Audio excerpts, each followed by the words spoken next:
Ehururu yo kunduza ishomero ya Mushanga Mixed Primary School itandikirweho director wa Industrial Hub okurwa mu office ya president. Mwene kindi kumanyisa tarho gavumenti iri kukira abantu benyine. So nite tukora gavumenti kandi ishomero ry'itene rya Mushanga rya gavumenti kashomeramo. So obwire bushikire rero kujya gushimira tuteka yigura munonga. Nko mwebembezi ninshaba abantu bona na munonga bayecwerira kanyansi abargira step bagira handizo mugezeho okureba ngo twakwaterra amashomero gitu gahansi agitwarugiremo tutakaba nkoriyo watembera madara kandi akishika higuru akagasindika atakumanya ubundi bagenzi babaragatembeho ningawe okwarashumi. Umurukiko rushitamira hishomereri rishazire mu kwakana ko kire ako kutungura ishomereri.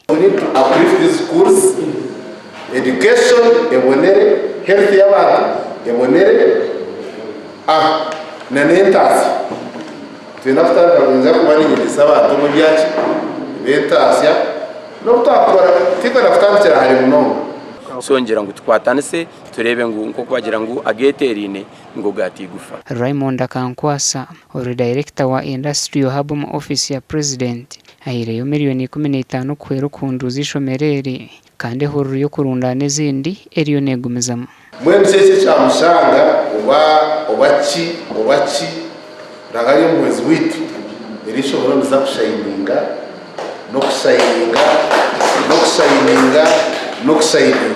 Gasha kwa Sheikh Abdul Latif.